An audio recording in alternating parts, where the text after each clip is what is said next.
Hello and welcome to Myth Monsters. My name is Erin and I'll be your host for these little snack bite-sized podcasts of folklore and mythical monsters from around the world. These podcasts focus on the actual cryptids, folklore and mythic monsters from global mythology, rather than focusing on the full stories of heroes and their big adventures.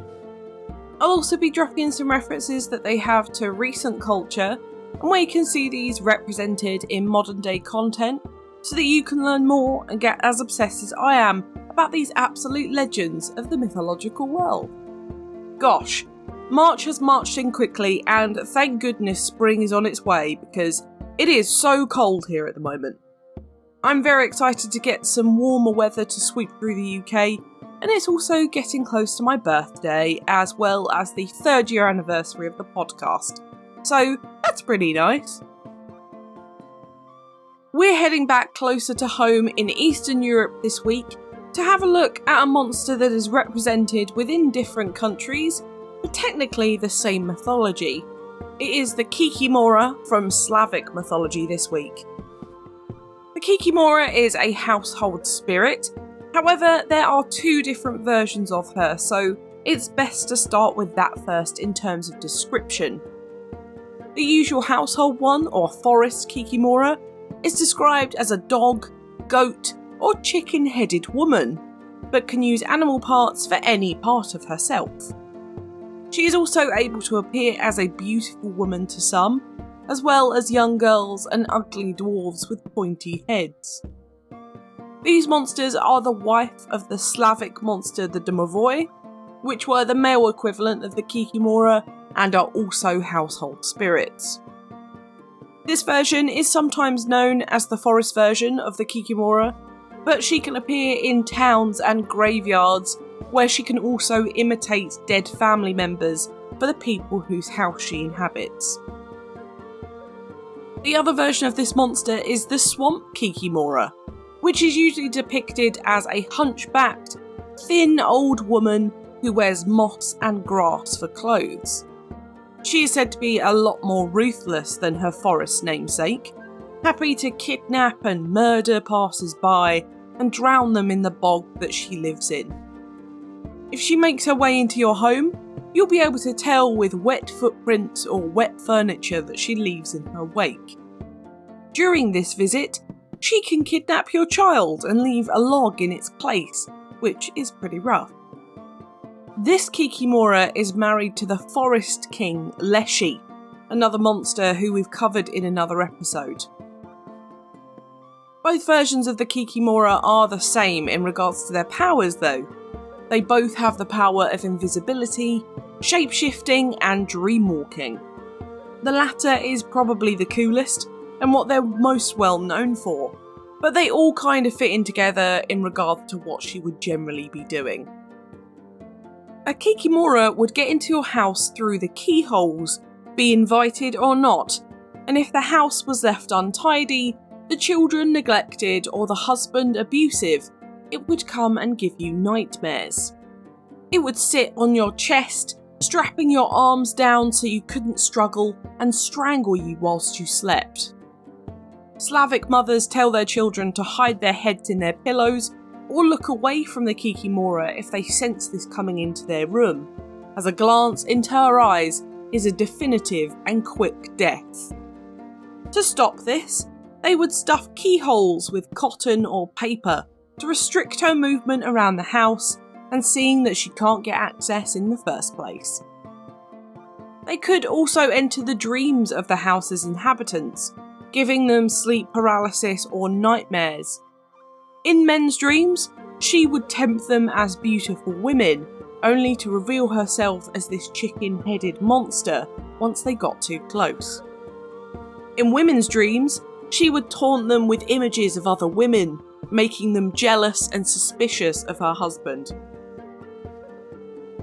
The Kikimora could be there when you moved in, due to a curse from maybe the house builder, or if a child had died at the property previously due to murder, miscarriage or stillbirth.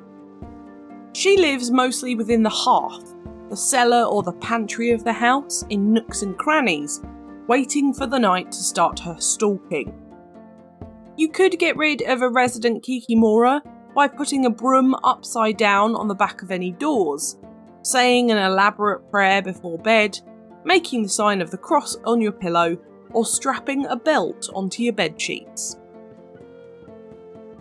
That being said though, they could also be a helpful spirit to have around if you're doing all of the things right. If everything is looked after around the home, the Kikimora will look after any chickens, livestock, and will help around the house with any housework. But the first signs of her defecting are whistling, her breaking dishes and making other noises in the dead of night. But if she's content, she will sit and spin thread in the evening, as her favourite hobby is making clothes. She is, because of this, also considered a death omen within this culture, as if you were to see her weaving, you are destined for a hard time. If you catch her spinning thread though, you will definitely die soon, and if you catch her knocking at your door, then you're in for some pretty bad luck. Kikimora are always female, and they are formed from the spirits of unbaptised babies, children cursed by their own parents, and ones that are linked to evil spirits. But because they are spirits, there is no killing them. It's just removing them from your property, which does seem to be pretty difficult once they're in there. But let's move on to etymology. It's actually pretty interesting because there are a load of Slavic languages that have a few different root words and translations for the Kikimora. Throughout all of them though, it may link to the sound of her spinning wheel, that kind of sound. But in Polish and Croatian, Mora means nightmare. There is also Mara, which implies the more attractive version of the Kikimora within these same languages. But before we get into the full history, let's go over what Slavic means in a mythological context for those outside of the regions and outside of Europe who just don't know. The Slavic mythos regions were some of the countries within Eastern Europe who speak Slavic-based languages. So they are Poland, Russia, Bulgaria, Montenegro, Bosnia, Czech Republic, Macedonia, Ukraine, Serbia, Belarus, Croatia, Slovenia and Slovakia. If you've ever watched Eurovision and you're not in Europe, they're all the countries that will pop up on that. The Kikimora was all based on Slavic paganism, which was around in the 6th to 7th centuries before the arrival of Christianity in Europe. And of course, a lot of these countries that we know now were merged or they didn't exist at all within Europe until much later on. But they all spoke the same dialect, and if not the same language, which was either Cyrillic or Glagolithic, which is what modern Slavic languages are now derived from.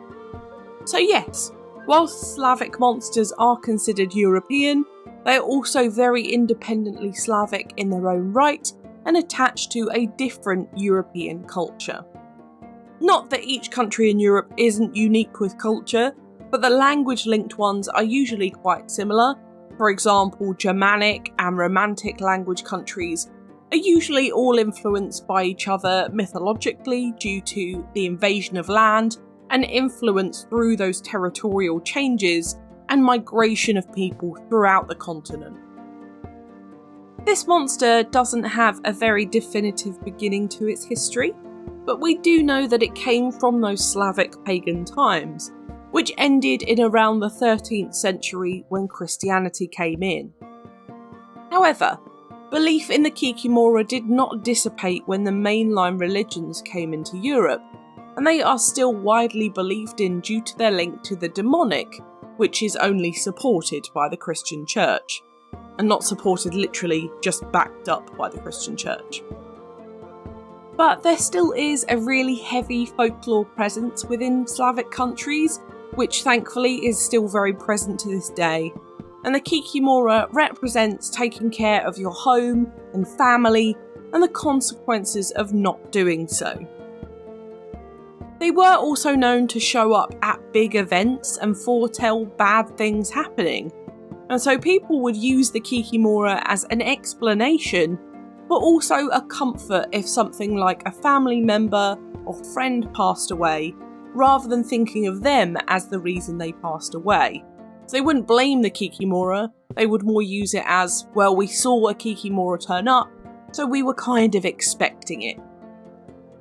I actually have 2 stories about the Kikimora, one of which comes from a tone poem, which is an orchestral piece by Anatoly Lyadov, which talks about a Kikimora growing up with a magician in the mountains, rocking in a cradle made of crystal.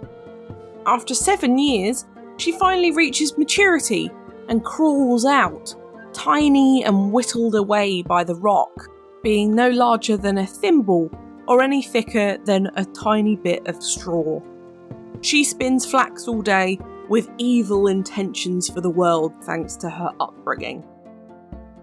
The other is that of a swamp Kikimora who loved to brew beer. Her name was Baba Bolitnitsa, and when she brewed, a thick fog would rise over the swamp that she lived in, making it impossible for humans to pass, but tempting them with the smell of beer, hoping that they might fall into the bog. Now, for mythical comparisons this week, of course we have her male counterparts, the Leshy and the Domovoy.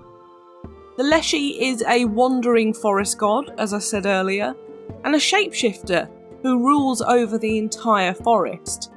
They are known to kidnap children and drive people into the unknown path of danger. I have covered Leshy before if you want to hear more about him, about a year ago. The Domovoy is on my to-do list to cover, which is a lot more relevant to the Kikimora, as they are the male household spirits that appear as little old men with flashing eyes. They are more protective spirits of the actual family in the home and will look after the children. However, they get very upset when the family uses bad language or bad behaviour and can turn against them. Technically, the Domovoy is also a god, and once he leaves in disgust, it leaves the family open to disease and death. But we'll cover these another time. We can also talk about the Banshee and the Ben-Nea in this case too, because a lot of her household chore death omen vibes match up. The others both represent these, with the Banshee and her call, and the Ben-Nea with the washing of blood off of the intended's clothes. But with the nightmare aspect, we can also link the Kikimora to night hags, the embodiment of nightmares and sleep paralysis throughout most cultures in the world. They would sit on your chest whilst you slept and try and kill you, as well as spooking you out by sitting all dark and silent in the corner of the room whilst you fell asleep. I covered these in my 3rd ever episode a very long time ago, if you want to learn more about them. Before we move on to modern media, we do have to talk about where you might know this monster from. Yes, they are the title card on Netflix for the Witcher series. You can even set them as your Netflix icon, which is pretty cool, and it is the Swamp Kikimora version. However, this does not look anything like the monster we know from folklore. It's a really big spider monster with massive legs, and it is at least 3 times the size of Geralt. In reality, they were pretty sleepy household spirits that sometimes give you nightmares, but you can have a look at how they represent it in the first clip that you ever see with Geralt, and it's also in that title card whenever you start a new episode. And of course, that does lead us very nicely onto the rest of modern media, but we don't really have many for the Kikimora specifically, other than The Witcher and The Owl House in TV and games. But I'll cover you with some more household spirit and spooky night terror bits. For art, have a look at an illustration of a Kikimora from 1934 by Ivan Bilbin, Swamp Kikimora by Vasily Ivanovich Desanov from the early 1900s, and Child Frightened by Shy Kikimora by Tatiana Hippus for some really classic art. but otherwise, the independent stuff is very good for this monster too. In movies, we have Fairies and the Elfkins, Maleficent, Dead Awake, Marianne 2011, The Nightmare, The Nightwalker, Mara, and The Haunting of Mia Moss. For TV, we have The Witcher, The Owl House, Hilda, Let's Go Luna, Queen's Blade, Merlin, Barbie Presents Thumbelina, Disenchantment, The Dragon Prince, Trolls, Gargoyles, Steven Universe, Mr. Bogus, My Little Pony Friendship is Magic, Rings of Power, Black Clover, Kulipari An Army of Frogs, Adventures of the Gummy Bears, and Avatar The Last Airbender. In video games, we have ones such as The Witcher 3 Wild Hunt, Kingdoms of Amalur Reckoning, The Legend of Zelda, World of Warcraft, Dragon Age, Touhou Project, Skies of Arcadia, World of Mana, Wildstar, Suikoden, RuneScape, Tales of Symphonia, Shining Force 2, One Way Heroics, Loom, Wild Arms, The Elder Scrolls, The Legend of Dragoon, Night Bewitched, Final Fantasy, Dragon Quest, Bravely Default 2, Kingdom of Loathing, and Arcanum of Steamworks and Magic Obscura. My book recommendation this week is A Study of Household Spirits of Eastern Europe by Renisa Avila, or The Tradition of Household Spirits, Ancestral Law and Practices by Claude Lecoteau, for some really great tips and stories on household spirits across Europe. But now it's time for Do I Think They Existed? You know, this one is actually a bit believable for me, but mostly because I like the idea of the nightmare aspect and the whole sleep paralysis demon actually being a mythological monster / spirit.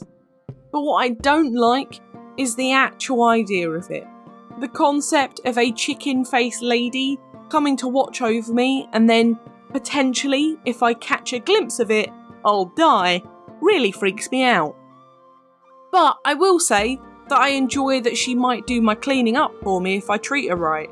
I respect it and appreciate the sentiment. As well as generally being a pretty good spirit if you don't annoy her or, look her in the eye. I actually sleep with all of my doors open because of my cats, and she would just be able to wander in here and just stare at me in my house. Although, what I do have to take into account with believability here is that they are a spirit, and they're generally pretty hard to prove and disprove because they are not tangibly here to point at. So I think I'll leave this one on a maybe, just so I sleep a little bit soundly for a while. But what do you think? Did the Kikimora slip into the keyholes of Eastern Europe? Let me know on Twitter, I would love to know what you think. I think the Kikimora is creeping up on my list of favourite monsters, This one is really cool, and I really enjoyed covering it. I also hope that all of my Witcher fans are satiated with this one, unlike the change of Geralt's actor on Netflix. Bring back Henry Cavill is all I have to say. It. Next week though, we are having a little special for the 3rd year anniversary and looking at a monster that I love and are represented throughout all the different mythologies across the world. So it's going to be a really interesting come together episode. Let's take a look at your destiny for the Fates next Thursday for our 3rd birthday special. Also, a quick reminder that I'm having my annual 2-week break after next week's episode to recuperate, but I do have a really great reveal in that episode as well, just to celebrate more about the anniversary, which I really hope you're as excited to hear about as I am. I have also spent the last week rebuilding the website, and that is now live. Go and have a look, it looks 10,000 times better, and I really hope that you like the changes I've made to it. Everything is still in the same place, you can still find all of the resources and any social links on there, and there's a good old listen button at the top. For now though, thank you so much for listening. It's been an absolute pleasure as always. If you enjoyed this podcast, please give it a rating on the service you are listening on, and I've got the Twitter for any questions or suggestions on what monsters to cover next, and I'd really love to hear from you. The social media handles for TikTok, YouTube, Threads and Instagram are Myth Monsters Podcast, but the Twitter is Myth Monsters Pod. And all of our content can be found at mythmonsters.co.uk, and you can find us on Good Pods, Buy Me a Coffee and Patreon if you want to help me fund the podcast too. Come join the fun though, share this with your pals. They might love me as much as you do. But for now, stay spooky, and I'll see you later, babes.